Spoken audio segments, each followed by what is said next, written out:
Dhanik Bharat educational institutions inter IIT JEE NEET admission open. Tech ప్రపంచంలో ఎప్పుడు ఏం జరుగుతుందో ఊహించడం కష్టంగా మారింది. మొన్నటి వరకు ఐటీ అంటే లగ్జరీ లైఫ్ అనుకునే వాళ్ళందరూ ఇప్పుడు వస్తున్నటువంటి వార్తలు నిద్ర లేకుండా చేస్తున్నాయి. సోషల్ మీడియా దిగ్గజం ఫేస్బుక్ మాతృ సంస్థ అయిన మెటా మరోసారి తన ఉద్యోగులకి గట్టి షాకే ఇచ్చింది. అంతా సర్దుకుంది అనుకుంటున్న టైంలో ఇంకా అయిపోలేదు బ్రదర్, అసలు కథ ఇప్పుడే మొదలైంది అన్నట్లుగా భారీ లే ఆఫ్ లో బాంబు పేల్చింది. మే 20వ తేదీ నుంచి ఈ కొత్త రూల్స్ తొలగింపులు అమల్లోకి తీసుకురాబోతున్నారు. దీంతో మెటా ఆఫీసులో ఇప్పుడు ఎవరి సీటు ఎప్పుడు గాల్లో కలిసిపోతుందో తెలియక ఉద్యోగులు గుండెను చేతుల్లో పట్టుకొని కూర్చున్నారు. అసలు మే 20 నుంచి ఏం జరగబోతోంది? అంత పెద్ద కంపెనీ ఎందుకు ఈ నిర్ణయం తీసుకుంది? ఉద్యోగులను మెటా ఎందుకు రోడ్డున పడేస్తోంది?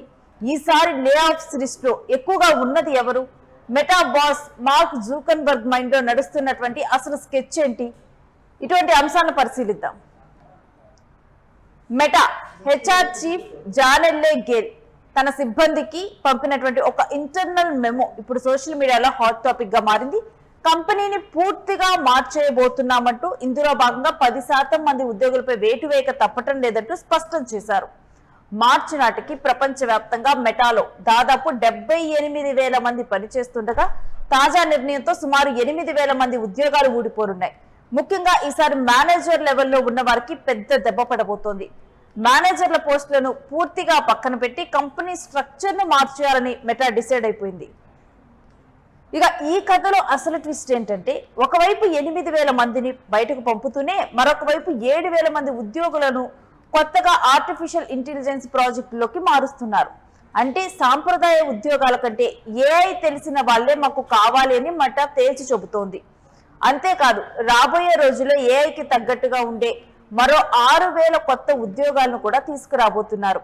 ఇప్పటికే కొంతమంది ఉద్యోగుల ట్రాన్స్ఫర్లు జరిగిపోగా మిగిలిన వారికి మే 20వ తేదీ నుంచి ఈ మార్పులకు సంబంధించినటువంటి అప్డేట్లు రానున్నాయి. ఈ లే ఆఫ్లు ట్రాన్స్ఫర్లు అన్ని కలిపితే సంస్థలోకి దాదాపు 20% మంది సిబ్బందిపై ఈ ప్రభావం పడబోతోంది. ఇక మెటా ఎందుకు ఇంత కఠినంగా వ్యవహరిస్తోంది? లాభాల్లో ఉన్నటువంటి కంపెనీకి ఉద్యోగులను తీసేటువంటి అవసరం ఏమొచ్చింది అంటే దీని వెనుక ఒక భారీ ప్లాన్ ఉందని చూడొచ్చు. ప్రస్తుతం ప్రపంచాన్ని ఏఐ శాసిస్తుంది. చాట్ జీపీటీ, గూగుల్ జెమిని ఇలాంటి వాటికి పోటీగా మెటా కూడా తన సొంత ఏఐ సామ్రాజ్యాన్ని నిర్మించుకోవాలని చూస్తోంది. అందుకోసం 2028 నాటికి డేటా సెంటర్ల ఏర్పాటు కోసమే ఏకంగా $600 బిలియన్ ఖర్చు చేయాలని టార్గెట్ గా పెట్టుకుంది. అంత పెద్ద మొత్తంలో పెట్టుబడులు పెట్టాలంటే కంపెనీకి ఖర్చులు తగ్గాలి. అందుకే ఇలా ఉద్యోగుల జీతాలకు కోత పెడుతూ వ్యయ నియంత్రణ చర్యలు చేపడుతోంది.